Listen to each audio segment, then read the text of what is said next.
Olany Jirama noraisin'ny fanjakana antanana ny fampitaovana.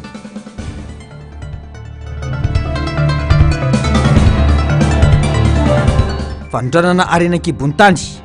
mila mametraka politika mazava i Madagasikara.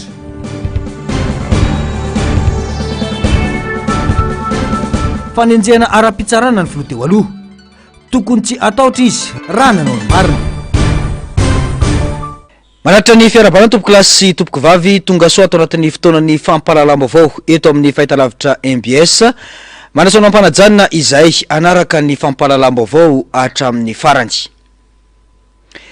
Vaovao ny politika avy hatrany no isataratsika ny fampahalalam-baovao mbola tsy mazava hatramin'izao ny lalank'izoran'i Madagasikara eo amin'ny fametrana ny mangarahara hoy Père Prosper Ratovomananarivo izay mpanao gazety no sady mpamakafaka raharam-pirenena.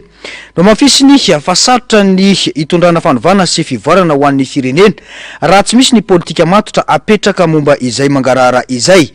Tandindondoza ihany koa anefa ny fanovana sy ny fanavozana ny firenena manoloana ny zavamisy hoy hatrany i Père Prosper Ratovomananarivo. Sary sy ndatsariny Mathieu Princy. Itataratra ao anatin'ny teti-bolam-panjakana ho an'ny taona 2024 izay lanina sy mpanitsina teny anivony ireo antermiera ny fitohizan'ireo raharaha efa napetraka ny fitondrana teo aloha hoy ny Père Prosper Ratovomananarivo. Tsy hita kosa nefa ny masotsivana mazava mikasika ny fanavozana tanteraka ny firenena ka mahatonga ny ankamaroan'ireo sehatra mbola ho baraingo hatreto hoy ny faneho-kevitra.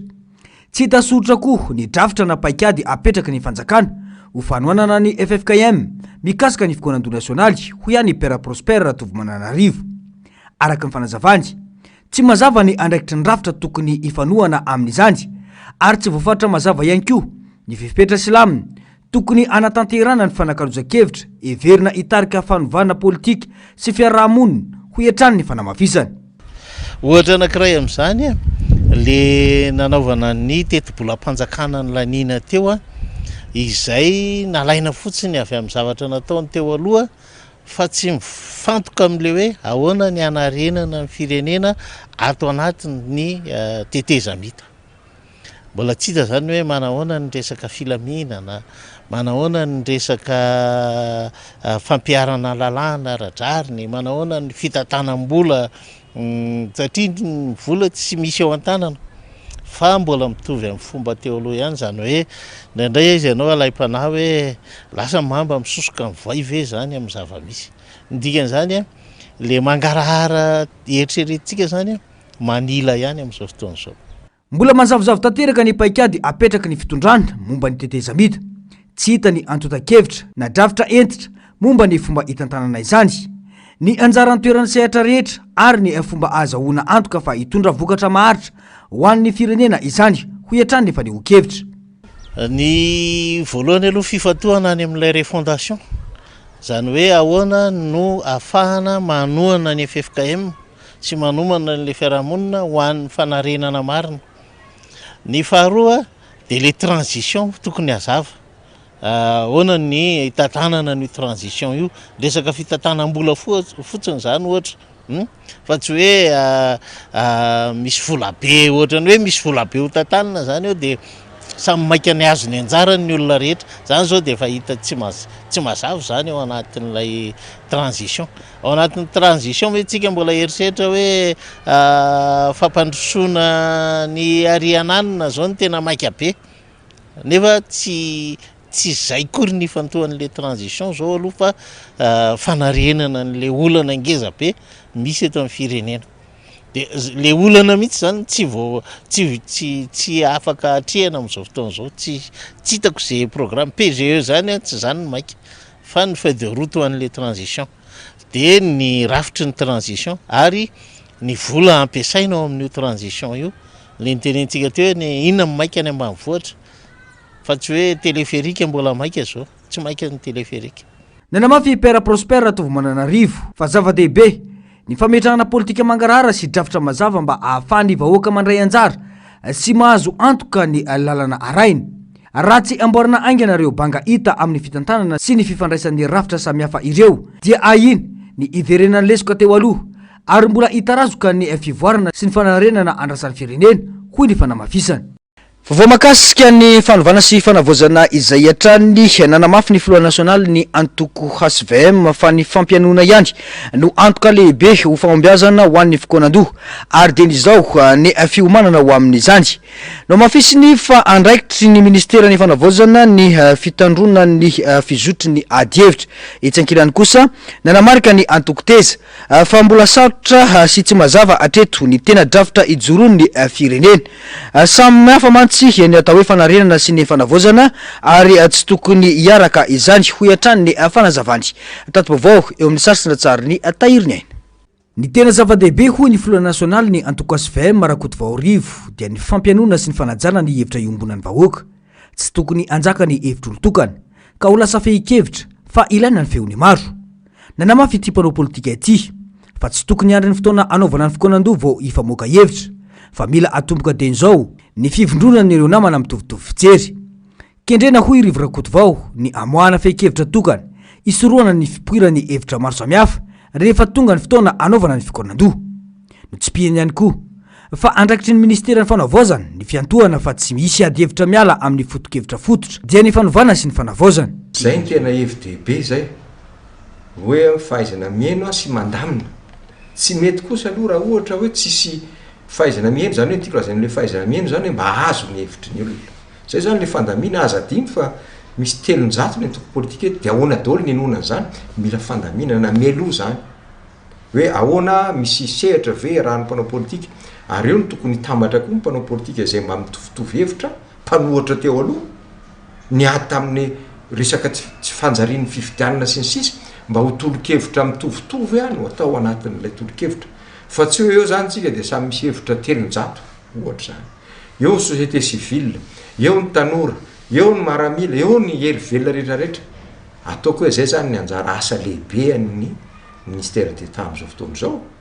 miaraka amin'ireo olona eritreretiny raha tsy mangaika mpanao politika sotena mpanao politika mandamina an'izany meloa maka fankankevitra mandeha makany manatitra fa tsy hoe manatona any ampiasaina ireo rafitra any amin'ny faritra anendry lehibe faritra tsika izao tokony isy zany ampiasaina ny any azahoana ny fehi-kevitra nefa misy mazava tsara ihany koa zany hoe inona daholy le eritreretintsika ho vitany amin'io tsy ho vita amin'ny daholo akory Madagasikara ny momba Madagasikara ray manontolo fa hoe lalam-panorenana io manahoana lalam-pifidianana manahoana zany ny lalàna mifeny antoko politika ahoana no ataontsika amin'ny lalàna mifeny naina manjery sy ireo hafa ahoana ny mety fanaresahako teo ny lalam-panorenana mety hanovana mivokany hoe manova lalam-panorenana tsika manamafy hoe ahoana fanatanterahana azy ary hijery an'izany hoe ahoana ny no avy ny fitrandrahana ny arenantsika eto amin'ny firenena zany hoe lafiny ara-ekônomika sy sosialy zany mila zany hevi-dehibe dimy eniny zany raha ny hevitro zany fa tsy hoe ahoana le lalana itary ahoana le tetezanay tsy zay le fikonan-doham-pirenena nanamarika kosa ny avy amin'ny antoko teza fa tsy mazava atreto ny tena drafitra ijoron'ny firenena araka ny nambarany fanarenana no tena hita fa tsy fanavozana samy hafa tanteraka nefa ireo hevitra roa ireo hoy ny fanazavana ary firenena no resaka ka mila fandraisana andraikitra entitra ny fanarenana dia midika hoe ny rafitra efa misy ihany no kitihana sy atsaraina kely fa ny fanavozana kosa dia fanovana lalina sy fandravana ireo androm-panjakana efa lany andro ny fanavozana no tena ilaina raha tena iroso amin'ny fanarenana maharitra raha no refondation ianao tsy maintsy ravana daholy ireo androm-panjakana rehetra teo aloha dia manorona vaovao ianao zavatra ena tsy amin'izao fotoana zao bricolage na cadre légal sy cadre légitime ane zay incompatible reo rehefa hanao refondation ianao dia io zao mivokany amintsika mitendry-apa Mikael ny hoe ravana ny ACC ravana ny Sénat ravana ny sososao tampotampoka indray dia tsisy ravanana ray iza dia ny ACC indray no manatrika ny fanao fenianana dia lasa ridicule be le izy ridicule be ka mila manao safidy ianao nga Mikael na tena anova ianao hanao refondation anao an'ilay fanorenanay fotony na anao roitozy fotsiny ianao mila mazava zay fa tsy mety ka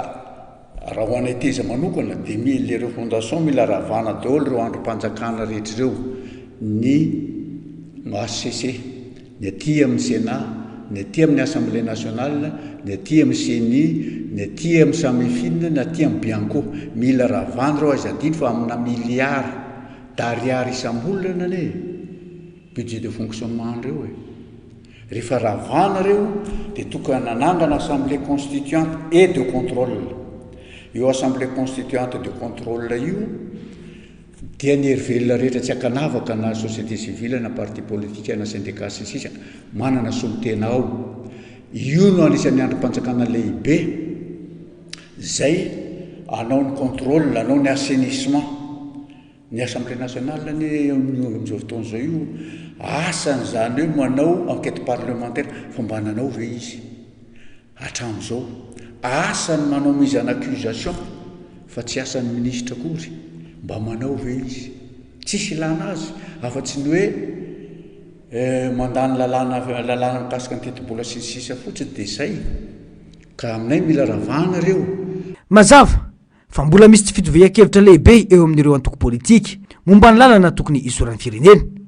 fa narenana tsotra ve sa fanavozana lalina mitaky fampianona sy adihevitra mivelatra ny dingana saingy takina ny fahafahana mamoaka fehi-kevitra tokana sy mivaingana mba tsy anakorontana ny fikonan-doha sy ny fandarana asa politika ho an'ny ho avin'ny firenena vao makasika izay fitantanandra-panjakana izay atrany atomboka ny alarbi ho avy izao ny fikonan-doha-pirenena tary ny FFKM izay kasaina atomboka eny amin'ny fokotany izany mba anomena sehatra ho an'ireo mponina eny ifotony hoy ny filoam-panjakana ny colonel Mikael Randrianirina Androany tonga teny amin'ny jirama analamahitsy ny tenany sy ny ekipany Androany nanatitra ireo transformateur vaovao napetraka amahana ny olan'ny jirama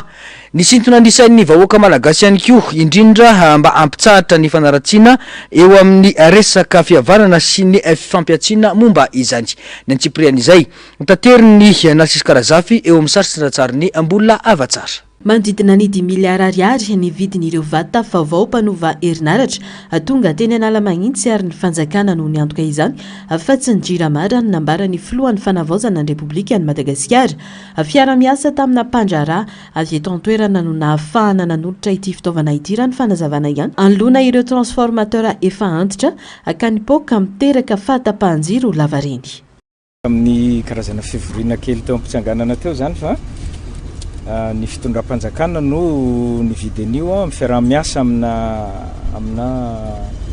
mpandraharahantsika eto Madagasikara ihany nazahoana an'ireo valeurana 5 milliards d'ariary eo dia isaorana an'ireo mpandraharaha zay nanampy anay nazahoantsika an'io tsy jirama nividy an'io fa ny fitondram-panjakana manokana ny hoe hamaha azy tanteraka moa efa nivaliny teo iny fa mety mbola misy gapy ny tena nividianana an'io dia le transportsika zay efa antitra dia mipoaka daholo mahatonga an'ireny blackout any amin'ny faritra rehetra eto Antananarivo reny dia zay ny niazakazana nividy an'io vaovao mba tsy hisy tsony reny blackout reny fa mba délestage no mety mbola hisy fa zavatra kely efa tsy tokony betsaka tsony efa miakatra ny rano any andekaleka ny ezaka zay efa nataonay koa amin'ny famboarana groupe sy ny fividianana groupe mba efa mandeha ihany koa dia tsy tokony hisy délestage firy tsony rehefa mipetraka daholo reo raha ny fijeriko azy ankoatra izay fantatra fa tomboka amin'ny fomba ofisialy amin'ny alarbi ho avy zao ny fikonan-dohan'ny pirenena izay tarihan'ny FFKM vinavinaina tomboka eny amin'ny fokotany zany hanomezana sehatra ireo vahoaka eny fotony ary misy ny teti-bola na tanterahana izany lancement officiel no atao amin'ny larbi dia fa misy inona moa zany mpamatsy vola efa miara-miasa amin'ny FFKM mikasika azy raha ny faniriany zareo dia mbola misy zavatra raha ny faniriany zareo dia atombony any amin'ny fokotany mihitsy le zay ny faniriany FFKM mba homena sehatra koa ny olona any amin'ny fokotany mba hiresaka mikasika an'le firenena lasa saromantsika foana avy aty amin'ny faritra sy ny aty amin'ny national dia tsisy zavatra mivoaka mihitsy ny avy any amin'ny fokotany eny zay ny amin'iny mahakasika ireo faneho-kevitra nivy ny tambazotra an-tserasera manome fahalalana ny fitondrana ho an'ny olona iresaka rehetra hoy ny filoham-panjakana kanefa tsy azo ekena ny fifanalam-baraka sy ny fanompana ny tambazotra satria misy lalana mifeny fampiasana io fitaovana io dia anararoatra ihany efa miresaka eto mba mangataka amintsika malagasy rehetra tena mba fangatana ny azy ao a itsika hoe fanatambatra Andriamanitra monosy ray nizaniza mipetraka eto amin'ity nosy ity malagasy daholo zay mba janony ty resaka fiaviana tena mba janony io a ny zanatsika nery reto efa mifanambady fa manino mbola manao an'io resaka fiaviana io mavela ho any io fa rehefa te iovatsika dia anisan'ny fiovana tokony alantsika zany resaka zany efa tsy tokony hisy tsony zany resaka zany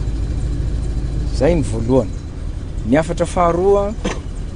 dia te hanafatra ihany koa amin'ity resaka Facebook tena manome fahalalana zay zao tena manome fahalalana zay ny olona iresaka rehetra fa ty mifanala baraka sy mifanompo amin'ny Facebook kosa misy lalàna mifehiny misy lalàna mifehiny io dia aoka mba ho ajaitsika zany lalàna mifehiny Facebook zany mba hampifankatia antsika malagasy rehefa manaja an'io lalàna io antsika dia mifankatia ho azy fa tsy tokony ho any amin'ny Facebook ihany no mifanompa sy mifanala baraka. Ankoatra izay nampitandrina ireo olona nitondra ny anarany fiadidina ny fanavaozana ny Repoblika eto Antananarivo sy any amin'ny faritra rehetra i Colonel Randrianirina amin'ireo olona misandoka manao fisavana sy maka volan'olona ka nanentana ireo tratran'izany mba hiantso avy hatrany ny mpitandro ny filaminana. Fa mbola manjaka atreto ny fitiavan-tseza amin'ireo mpanao politika ka manakana ny tena fanovana tiana apetraka eto amin'ny firenena zava-dehibe arak'izany ny fanitsinina ny lalam-pandrenana ifanaraka amin'ny kolotsaina sy ny filan'ny malagasy ary ny fanatsarana ny setry ny toe-karena entina mamany olanara sosialy misy eto amin'ny firenena izany rehetra izany hoy ny faneho-kevitra nambaran'ny mpandinika politika fa tokony tsy atahotra ireo filoam-pirenena teo manoloana ny raharam-pitsarana anenjehana azy ireo raha tokana no ny marina teto amin'ny firenena nasisy karazafy sy mbola avatsara atrany no mitatitra ny antsipriam-baovao. Tokony tsy atahotra ireo olom-panjakana teo aloha raha tena tsy nanao ratsy teto amin'ny firenena nambaran'ny mpandinika raharaha-pirenena fa tsy voatery gadra akory ny olona iray rehefa voantso atao fanadiadiana noho izany tokony tsy hanana ayay ireo olona manodidina ny filoha teo aloha raha tena tsy meloka ny mpitarika azy. Betsaka ireo skandalina nisy teto amin'ny firenena raha itodiana ny zava-nisy kanefa tsy nandray andraikitra ny filoha Perinasa tamin'izany ho hiatrany ny fanazavana. Raha mandinika ny raharaha-pirenena dia misy ny ataontsika hoe fampisamborana itsy sy eroa ny zavatra tsara tsipihana tsy hoe akory tsy hoe rehefa voantso ianao dia mety hoe higatra fa ilaina ny fanadihadiana mba ahitana marina eto amin'ny tany sy ny firenena zany zavatra tokony hoe lozika zany raha nitondra ianao ary ianao tokony tsy hanana aya raha tsara ny zavatra nataonao satria fantatra foana ty olony ty meloka na ty olony ty tsy meloka fa raha ohatra ianao mamana amin'izany dia mety hoe misy zavatra mampiayanao misy zavatra atahoranao fa raha ny tena marina raha nanao marina ianao dia tokony tsy atahotra mihitsiny ny zavatra ohatran'ireny tokony ary ianao hijoro amin'ny fahamarinana ary sa ilaza marina zay zavatra misy eto amin'ny tany sy ny firenena ary tokony tsy atahotra na inona na inona ianao raha tsara nataonao teto amin'ny firenena aloha zany dia atao hoe betsaka reo scandale hita teto amin'ny firenena zany rehetrarehetra zany efa tsy hita satria ianao zany mitarika ianao malala ny ato vilany raha zavatra misy ohatran'ireny eny tokony hijoro foana ny filoham-pirenena ary tokony tsy atahotra an'izany izy ihany koa izy raha marina ny zavatra rehetrarehetra natao. Mila ovaina ny toe-tsaina aloha raha tena hanavaon'ny firenena ho hiatran'ny fanamafisana atazana nefa ho ity mpamakafaka ity fa ny fandrobahana ny fanaterana ny tota-taratasy ho amin'ireo maniry teo lehibe ny faritra izany hoe tena mbola manjaka ny fitiavan-tseza eo amin'ireo mpanao politika ka tsy ahitana ny tena fitiavan-tandrazana mary. Raha fijeriny teo fanavaozana aloha dia voalohany raha amin'ny ten'Andriamanitra raha tsy ateraka indray ny olona mila olona vaovao zany tsika mila toe-tsaina vaovao raha tena hoe hanavao marina tsika dia mila miova toe-tsaina tsirairay zany mila miova betsaka ny zavatra hitatsika tsy nety teto amin'ny tany sy ny firenena fa matetika ny fanaovana politika dia ohatrany hoe fangorena-karena ary fitediava-tsesa raha mandinika fotsiny zao tsika tamin'ny anona to hoe manatitra dossier amin'ny anona rehetrarehetra teo dia hitatsika fa be da be ny olona nanatitra dossier mba ho lasa senatera sy ny anona rehetrarehetra zany rehetrarehetra zany nefa dia hitarafana ihany koa ny toe-tsainy tsirairay fa ifandrombahana zany miditra ao anatin'ny gouvernement izany satria ao zany a mire tsaratsara karamo a mety ohatran'izay ny eritreretin'ny sasany a aton'ny fiainana anankiray tsy zay nefa ny tena ilaina eto amin'ny tany sy ny firenena fa hoe tena navitra marina nyty Madagasikara ity ve tena iova marina ve Madagasikara ary tena hampandroso marina nyty firenena ity ve tsika nao mafisiny fa maika ny fikanandoham-pirenena kanefa tokony hojerena aloha ny sosialim-bahoaka sy ny fanomanana ny fifidianana mila mandinika tsara ny mpitondra indrindra amin'ny fanavaozana lalam-pandrenana izay mbola nalaina tahaka tamin'ny frantsay ary mila jerena lalam-pandrenana mifanaraka amin'ny kolontsaina malagasy fikanandoham-pirenena dia atao hoe mainka tsy mainka ihany ko satria ty fitondrana teny raha ny tena marina natao hoe andaminy ary natao hoe hikarakara ny zavatra rehetrarehetra voalohany aloha dia ny hoe any amin'ny sosialim-bahoaka zany no tena ataony fa izy tsy natao hoe hoany amin'ny karama ampanjakana na anamboatra zavatra goavana be fa manohy ny asa efa mandeha fotsiny aloha zany aloha ny tena anjarany a dia mikarakara ny atao hoe fifidianana zany rehetrarehetra zany no tena dinihana dia mikarakara ny seni hoe mbola ilaina ve sa tsy ilaina zany rehetrarehetra zany tena karakarainy ny fianandoha pirenena amin'izao fotoana izao mila mijery an'izay ary mila mandinika tsara mihitsy indrindra eo amin'ny lalàna zay tokony tantanana ny Madagasikara indrindra ny lalam-panorenana fa atsika mantsy matetika anetsika manao photocopie ny any ivelany ary tsika nefa tsy mitovy malagasy hafa mihitsiny a frantsay hafa mihitsiny a ny sinoa hafa mihitsiny samy manana ny kolotsainy daholo rehetrarehetra ireo ka raha ty ampandroso ny taninao aloha ianao dia mijery ny hoe mamalagasy ianao ny fomba taninao ny zavatra rehetrarehetra zay tena hoe manao namaro za malagasy mifankaty zany zay ny ilaina fa amin'izao malagasy ny fampiatsara velatsy fotsiny zany tokony ho lahara-pahamehana ihany koa ny lafiny toe-karena sy ny fanangonam-bokatra avy amin'ny tontolo ambanivohitra ary mila ampianarina ny malagasy ahay am-bokatra sy hitahiry vokatra mba hampandroso ny seha-pamokarana maro samihafa ho iatran'ny fanamafisana tontolon'ny toe-karena kosa indray olona lehibe ho an'ny toe-karena malagasy ny tsy fananana vokatra voahodina avy eto antoerana amidy makany any ivelany eo amin'ny sehatra arenan-kibontany hoy ny mpandinika toe-karena ilaina ny fanamafisana ny fampiofanana ho an'ireo mpisehatra mba hisitrahan'ny firenena vola iditra araka ny tokony izy raha ny fanazavana atrany sary sindratsary ny tahiriny aina foloka hatrany amin'ny 5 taona isan-taona ny volamena voaka eto Madagasikara isan-taona midika izany fa vola be tsy toko tsoforoana no tokony hiditra ao amin'ny tapolam-panjakana isan-taona ankoatra izany ny mivoaka antsokosoko raha ny voarakitra tsikatra nefa fa miaina fasahiranana ny ankamaroany malagasy manao ny fitrandrana madinika amin'ity seha-piarina ity ankoatra izany ny tsy fisitrahan'ireo komina anaovana ny fitrandrana ny Tamberibidy volamena fotsiny voalaza io fa ankoatra izany ireo arena hafa raha ny fanazavana atrany mila mametraka politika mazava ifehezana io fotsiny izao fitondrana izao tsy ny kitapo-molam-panjakana fotsiny ihany fa na ireo malagasy misehatra amin'ireo arena ireo azy isy ny fiovana any anatin'ny vilaniny ho iatrany ny fanamafisana fanohanana ny sehatra tsy miakina permis voalohany tamin'ny resaka permis voalohantsika gasy tamin'ny resaka safira tamin'ny 450 d'accord tsika zao 520 sy 20 zany hoe raika amin'ny 30 taona ty arina mbola tsy capable tsika avita travaillana safira tsara tarehy fa mbola safira brut ny alefatsika raha nareo makany amin'ny trésor dia ho hitanareo fa tsy misy 7 kilo ny safira exportetsika nefa marché safira international 30 à 40% safira international abaty Madagasikara azavao azy zany zay azavao azy zay rehetrarehetra zay resitsika koa ny vatsoa vatsoa volamena aloha ndrasantsika voalohany volamena tamin'ny heritaona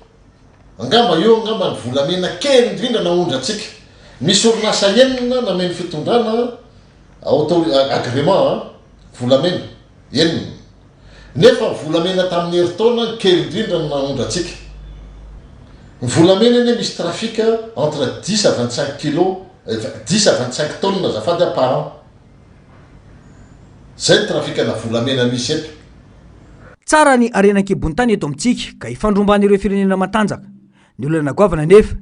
dia zary manondrana arena mbola tsy voahodina ny firenentsika any ka mividy lafo ny vokatra voahodina amin'izay avy eo ilaina noho izany ny fanamafisana ny fampiofanana ka zavatra efa voahodina no amidiny malagasy ary isy tombony betsaka ho an'ny firenena izany ho hatrany ity mpandinika toekarena ity azo atao tsara ny manafatra mpampiofana avy any ivelany ho an'ireo mpisehatra eto amintsika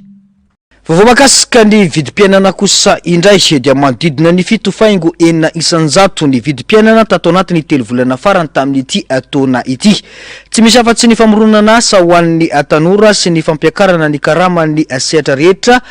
tsy ankanavaka no vaolana mety ampidinana ny vidim-piainana raha ny fanazavana nomeny mpahay-toekarena mila apetraka mazava ny politika mpanjakana entina mamaha ny krizy ara-toekarena misy amin'izao fotoana raha ny fanazavana atrany narsisy karazafy sy mbola avatsara tsy nisy fiovana firy raha oharina tamin'ny volana aprily ny fiakaran'ny vidim-piainana izany hoe nijanona teo anelanelany 7 hatramin'ny 9 isanjato izany mbola tsy tafavoaka anaty krizy ara-toekarena nefa ny firenena raha ny fanazavan'ny mpahay-toekarena andrasana ao anatin'izao fanavaozana izao ny fanatsarana ny fampidiram-bolan'ny malagasy tsirairay mila mamorona asa mahavelona ary indrindra manara-maso ny fomba anaramana sy tsinjovana ny mpiasa malagasy araka ny teneko teo hoe le fiakaran'le vidin'ny solokilo hoe isy fiatraikany any fa tsy dia tena isy fiatraikany lehibe zany io satria ny mpandraraha konge mahafantatra tsara fa ny mpanjifa dia mbola ao anatin'ny fotoana tsy hahafahany mampiakatra n'izay le fandaniany vola zay e satria tsika mbola tsy tena tafavoaka ao anatin'ny le tena krizy ekonomika zany zay nisy fiatraikany teo amin'ny fidiram-bola ny tsirairay avy ary zay ny tena olana zany hoe mbola tsy maharaka mihitsy mifandaniana tokony ho ataony mba hahafaha mivelona ara-dalàna ny fidiram-bola amin'ny olona tsirairay avy hatramin'izao zany tsy vo zao zay fa efa hatramin'izay ka mbola hatramin'izao mbola mitoy zany hoe raha ao anatin'ny fanavozana zany tsika zao ny zavatra voalohany indrindra tena tokony masoana zany tsy voatery hoe vita ao anatin'ny rapitso ny ravakapitso zay dia ny fanatsarana n'izay le hoe vola miditra amin'ny tsirairay avy zay zany tsy maintsy karoana faran'izay aingana zany ny fampiakarana n'izay vola miditra amin'ny tsirairay avy zay amin'ny alalany famoronana asa sy 10 isanjaton'ny malagasy dia mivelona amin'ny vola $2 isan'andro no mafisiny ity mpahay-toekarena ity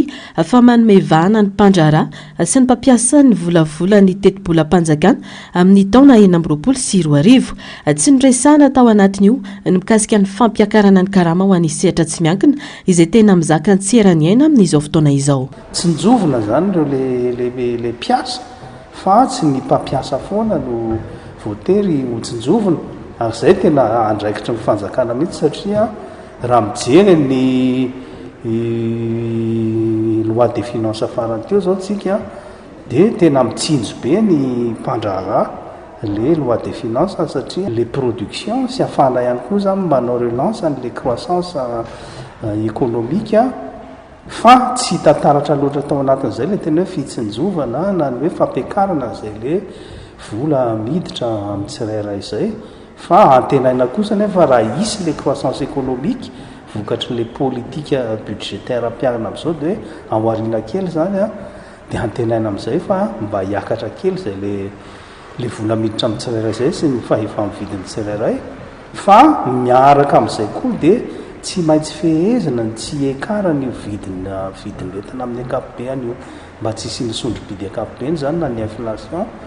amin'ny alalan'ny politique monétaire amin'ny alalan'ny politique budgétaire Atreto ny ena tsikelikely ny tany fiakaram-bidim-piainana eto Madagasikara ho an'ity taona 2024 ity raha nitatitra navoaka ny Instat sy ny banky iraisam-pirenena eo anelanelany 7.9 isanjato hatramin'ny 8 isanjato izany hatramin'ny faran'ny taona 2024 atao aorian'ny fiakarany hatramin'ny 7.5 isanjato tany ampiandohan'ny taona raha tsy ahivina ny volana janoary 2024 niakatra hatramin'ny 7.5 isanjato ny vidim-piainana ny volana septambra 2024 indray nidina ho 7.4 isanjato izany avokatry ny fiainan'ny vidim-bary sy ny PPN sasany antony mahatonga ny fiovaovan'ny vidim-piainana ny fiakaran'ny vidin'ny sakafo ilaina andavanandro atao ny vary ny menaka sy ny maro hafa eo ihany koa ny fiainan'ny sandany ariary ary indrindra ny fikorotanana ara-toe-karena sy ara-jeopolitika izay mampiakatra ny vidin'entana afarany vinavinaina iena 4.3 isanjato kosa ny taham-piakaram-bidim-piainana amin'ny taona 2024 raha toka avy 5.7 isanjato amin'ny taona 2024 raha mitoy ny fanarenana sy ny fanamafisana ny politika mpanjakana amin'ny famoronana asa sy ny fiainoana ny fitarainana ireo mpiasa amin'ny sehatra tsy miankina. Izay amin'iny fa vaovao makasika ny tanora sy ny tontolon'ny fampianarana ary ny fitadiavana asa eto Madagasikara kosa indray dia akoatra ny tsy faiza misafidy lalam-piofanana ny fanambadiana aorian'ny fanadinana baccalauréat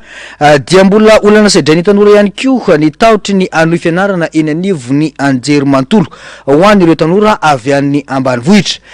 ny fampizarana sy ny fidirana anatin'ny fikambanana ihany no anampy isoroana izany noho izany ilaina ny fifandraisana eo amin'ny samy tanora ho iatran'ny fanehoan-kevitra Narcisse Karazafy sy mbola avatsara. Mbola sarotra ho an'ny tanora vao afaka baccalauréat eny amin'ny tontolo ambanivohitra ny mitady lalana idirana eny amin'ny université mpanjakana akoatra ny tsy fananam-bola amonjena renivohitra misy université dia eo ihany koa ny tahotra sy ny tsy fahafantarana ny pitsopitsony rehetra idirana ho mpianatry ny université ilaina araka izany ny fidirana anaty fikambanana mba hanampy amin'ny fitadiavana vahaolana amin'ny sehatra io. Amin'ny ho an'ny tanora zany dia iara-malala fa izany manjaka andriny izany ambanivohitra mba mivoatra anazy ny tsy sanatria kory manambany fa ny olona any ambanivohitra vao maheno hoe université mpanjakana dia miresaka kolokolo sy risorisy eo an'izay olona manam-bola izay indrindra no antony hijoroan'ny fikambanana entina hitaritana ny zanaky ny distrika mba hisehatra kokoa aty amin'ny fianarana ambaratonga ambony satria raha jerena dia mijanona eo amin'ny resaka baccalauréat daholo zareo misy ny sasany moa mety hoe teren'ny fiainana manambady fa misy ny hoe tsy maintsy hoe miasa fa ao koa nefa misy noho izay tahotra izay fotsiny dia tsy mianatra dia izay zany ny antony hijoroanay hoe mitarika ireo zandry avy any ambanivohitra hanohy fahalalana ety amin'ny tontolon'ny Anjerimantolo. Amin'ny université mpanjakana anazy moa dia misy ny siva napetraky ny fanjakana toy ny concours dia ny anjara birikinay zany dia manampy na mora io na sarotra io dia manampy an'zareo zany zay mba tsy ho vaovao be zareo satria eny fa na dia hitady saly areo akatso mahavery raha ohatra hoe tsy misy mitarika ilay zanaka ambanivohitra zay zany no antony manampy an'ireo ankizy avy any ambanivohitra mba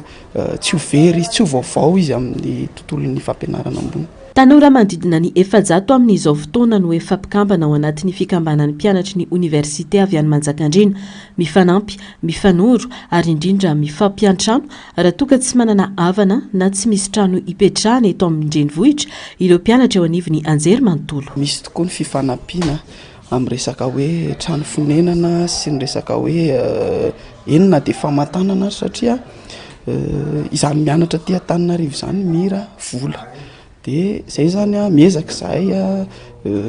mampirisika ireo mpianatra ametraka fangatahana fahazahoana trano sy ny ohatr'izany zay moa mampitarika anay dia miady zay eny anivon'ny fanjakana mba hisitrahana zany zanaky Manjakandriana zany trano satria zahay dia efa tafiditra amin'ny mpianatra tokony azo trano. Iarahantsika malala moa eto Madagasikara zay resaka tontolon'ny asa fitadiavana asa zay fa somary manana sarotra kely dia misy ireo ray aman-dreny ao anatin'ny SEM izay efa ao anatin'ny SEM mitarika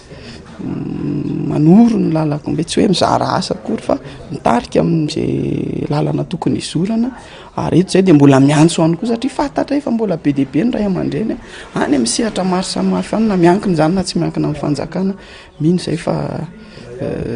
tsy ho tompotrano mionona moa zany zay satria be deabe ny ray aman-dreny fantatra any de miantso zany zay miangavy anareo zay jereo ny zanaka manjakandrina fa maro manam-pahaizana fa ny manjakandrina. Manao antso amin'ireo ray aman-dreny avy ao anatin'ny distrikty Manjakandriana araka izany mba hanoana sy hijery ireo tanora mpianatry ny université satria maro amin'izy ireo ny avy amin'ny toerana lavitra sy sarodalana ao anatin'ny distrikty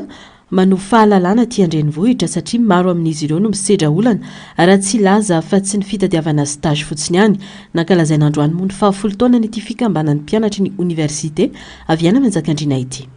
Vaovao avy any amin'ny distrikany Manakarakosa indray dia zava-dehibe ny fanomezana lanjany vehivavy mba ahafahany mitondra fampandrosoana ho an'ny tokantrano. Ny distrika sy ny firenena no isan'ny voakasika ao anatin'izany.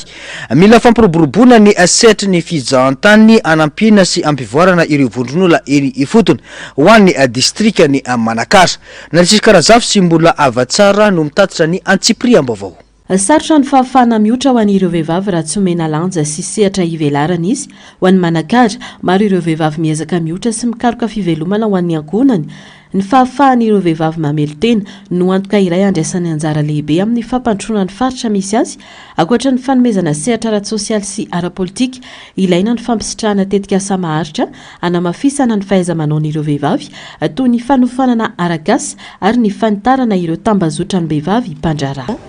Ny etaetan'ny distrikany Manakara moa dia momba ny vehivavy ihany. Fatatsika fa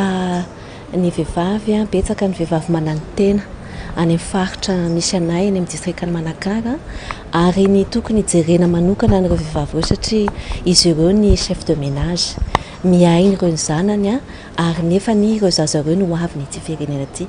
Dikany misy fiatraikany goavana amin'ny fampandrosoana maharitra sy amin'ny fanabeazana n'ireo zaza ny fahaleovantena ny vehivavy. Misy ihany koa ny fangatahana ny asa tana maro izay efa niarahana amin'ny fidy ihany koa sy amin'ny ministèran'ny mponina dia maniry izahay mba nisihany izany asa tana maro izany ahafahana manome asa ary manokatra n'ireo lalana toerana commune izay mbola tsy azo dalana any amin'ny distrika misy anay ihany. Ankoatra izay fantatra fa efa vonona ny toerana andraisana ireo olona mety ho traboina ao anatin'izao fotoam-pahavaratra izao, toerana matetika tratry ny tondra-dranomantsy i Manakara. Fa misy foto-drafitrasa goavana anankiroa nefa vita ao Manakara izay nataony CPGU sy ny primature izy io centre lehibe afahana ipetrahany ireo tsy manan-kialofana raha ohatra misy ny loza na rivo-doza zany any Manakara any. Ambon'ireo rehetra ireo andrasana ny famalinan'ny fangatahany ity distrika ity mikasika ny fanavaozana ny lalam-by 100 kilometatra ny zotra FCE izay anokatra ny toekarena ao anatin'ny distrikany Manakara sy ampiroborobo ny fizahantany any an-toerana. Maresaka avy any ivelany any Kenya voapanga-onanao kolikoly osika sy fanararotana aranofo ary fanolanana ny ampahan'ireo miaramila anatin'ny vondrona tafika Britanika izay any Batuk ny Antsipriam-baovao mahakasika izany avy hatrany. Araka ny tatitra navoaka ny 12 Novambra lasa teo, voapanga-onanao kolikoly osika fanararotana aranofo ary fanolanana ny ampahan tamin'ireo miaramila Britanika miasa Kenya. Tafiditra ao anatin'ny fanadihadiana nataon'ny parlemanta nanomboka ny taona 2024 ireo fiampangan'ireo. Ny Batuk, vondro tafika Britanika misahana fiofananao Kenya, mitoby ananiky ao afovoan'ny Kenya izy ireo. Hatramin'ny taona 2024 dia miaramila Britanika maherin'ny 200 taona ny tonga ny toerana manaraka fiofanana. Nilaza ireo solombavam-bahoaka Keniana fa nandritra ny fiofanana nataon'ireo miaramila Britanika no nisehon'ny fandratrana sivily sy fahasimban'ny tontolo iainana, indrindra noho ny fipoahan'ireo basy-bomba eo ambanin'ny fiarovana omen'ny fifanarahana fiaraha-miasa ara-piarovana ny fanaovan'ny Londres sy Nairobi ity tranga ity. Nilaza ireo Yamini fa mbola miandry ny pirofo alohan'ny anadihadiana ireo olona voatonona amin'izany. Tapitra ny fampalalam-baovao tsika tompo-kilasy sy tompo-kivavy mankasitraka anao nanaraka izany hatramin'ny farany. Isaorana zany ny teknisiana sy ireo namana mpanao gazety nafana nanatontosa izao fampalalam-baovao izao mametraka ny soavatsara veloma tompoko.